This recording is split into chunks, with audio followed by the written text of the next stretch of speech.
Bonjour à tous, j'espère que vous allez bien. Alors, je vous poste régulièrement des recettes avec le multicuiseur Lidl et je me suis rendu compte que vous aviez beaucoup de questions. Je vais essayer d'y répondre dans cette petite vidéo. Une question qui revient fréquemment, ça concerne la cuisson des légumes. Effectivement, ça a l'air de vous poser quelques problèmes. Pour ma part, je cuis tous mes légumes à la vapeur. D'ailleurs, je vous ai mis cette vidéo en ligne il y a quelque temps.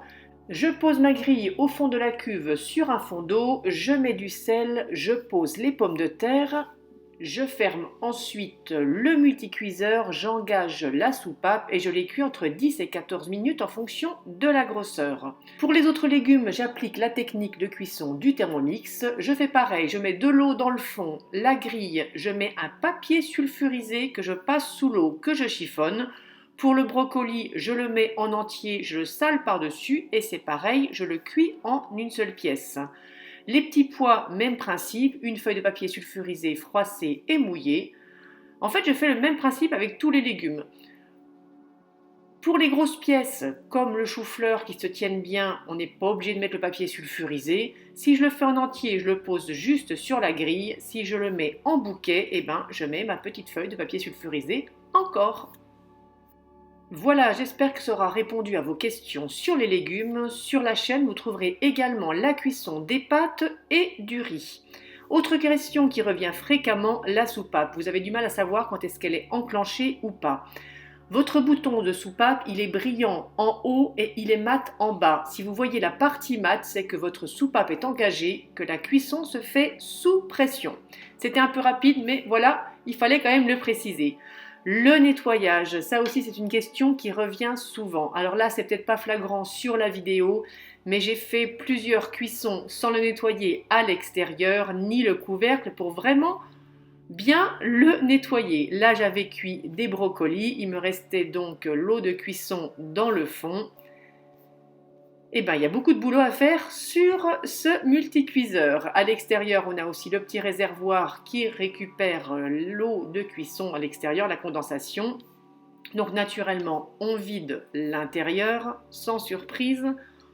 Là, je le nettoie généralement tout simplement avec du produit vaisselle.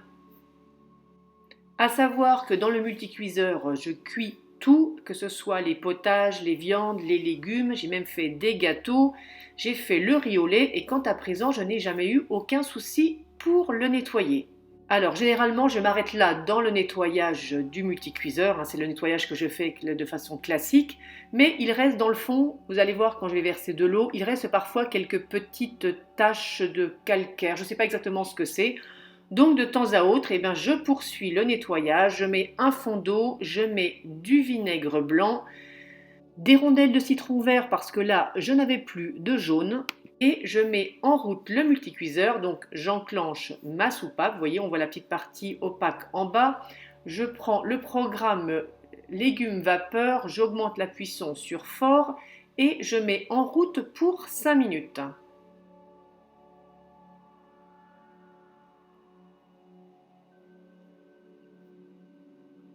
Quand la pression est retombée, vous l'ouvrez, vous faites attention à ne pas vous brûler parce que qu'on le veuille ou pas, ça reste quand même une cocotte minute électrique.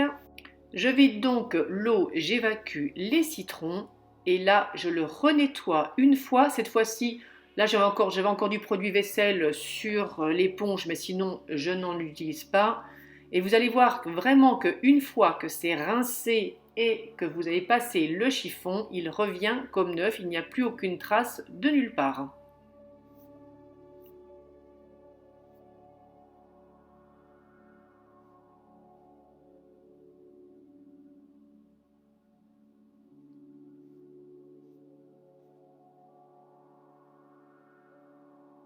Voilà, nickel, on dirait qu'il sort de l'emballage. Concernant le couvercle, il y en a un peu partout, à l'intérieur, à l'extérieur. Donc on retire l'intérieur juste en tirant tout simplement. La partie métallique, on lui passe un petit coup de nettoyage ainsi que le joint à l'intérieur et à l'extérieur.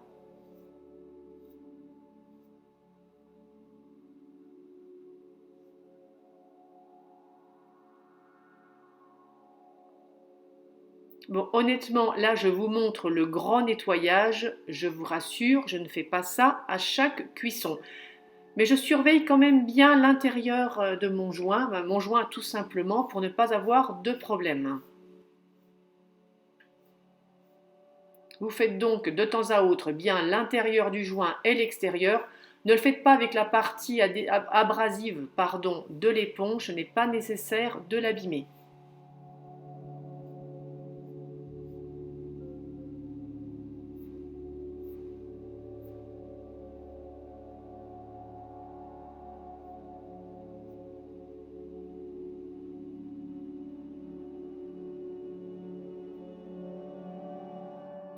Pour le couvercle, même traitement, un petit coup d'éponge à l'intérieur et à l'extérieur et le tour est joué également.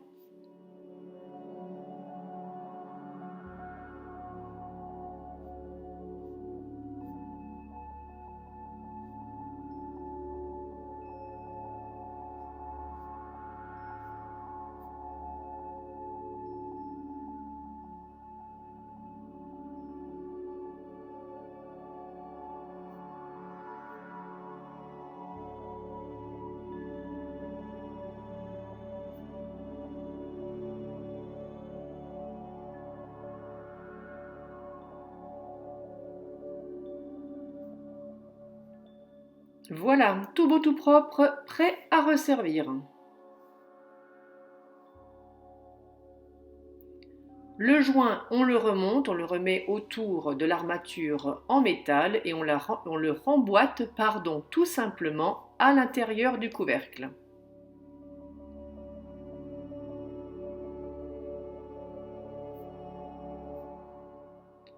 Concernant l'intérieur de la cuve, si nécessaire, je le nettoie tout simplement avec une éponge, mais attention, sans aucun produit ménager. Par contre, ce qui est important de faire régulièrement, voilà, là je ne l'ai pas fait pendant 2 ou 3 cuissons pour que vous puissiez bien voir la différence, c'est l'extérieur, la petite rigole, je ne sais pas comment on peut appeler ça, voilà, qui a régulièrement besoin, elle, d'être nettoyée.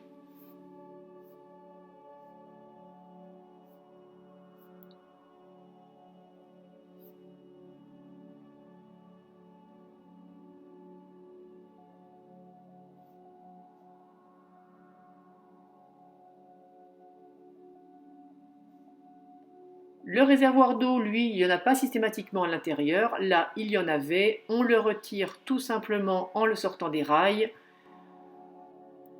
Pour le nettoyer, j'utilise du bicarbonate de soude. Je mets ensuite du vinaigre blanc et je laisse reposer pendant à peu près une demi-heure.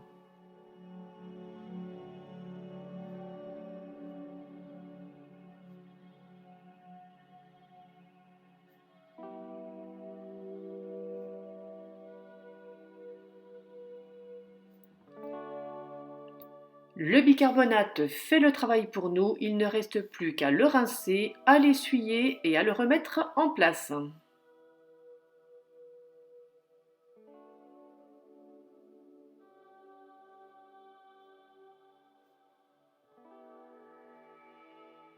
Pour l'extérieur de la cuve, pareil que pour l'intérieur, juste un petit coup d'éponge, pas besoin de produits ménagers, un petit coup de chiffon et c'est nickel.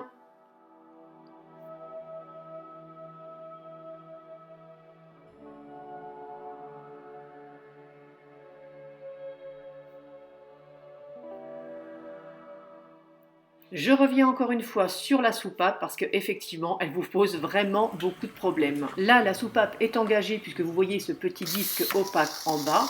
Pour lâcher la pression, il suffit tout simplement donc de l'enfoncer. Vous ne voyez plus la partie opaque, là vous voyez la vapeur qui sort. Et si vous voulez que ça recuise de nouveau sous pression, il suffit de nouveau de rappuyer dessus. Il n'y a plus de vapeur qui sort et on voit de nouveau le petit disque opaque à la base. Pour la cuisson de la viande, alors vous me dites beaucoup que ça accroche dans le fond du multicuiseur. Alors c'est tout simple, là je l'ai fait un petit peu à la va-vite pour vous montrer quelque chose. J'ai mis un fond d'huile et je mets une cuisse de poulet. Là je vous le fais avec une cuisse de poulet parce que c'est tout ce que j'avais dans mon congèle, sinon porc, bœuf, mouton, c'est pareil. Ne cherchez surtout pas à retourner directement votre viande, il faut attendre que la réaction de Maillard se forme, c'est-à-dire cette caramélisation que vous voyez cette cuisson, ce côté doré, c'est pour tout pareil. Si vous cherchez à remuer votre viande dès que vous venez de le mettre, c'est mort, forcément ça attache. Là je vous l'ai fait en version rapide, mais sinon ça a pris à peu près 5 minutes de chaque côté. Pour cette cuisse de poulet, ben voilà, il fallait que j'aille travailler, je me suis emporté quelque chose, un petit peu de pâte de curry, un petit peu de thym et d'eau, et c'est parti.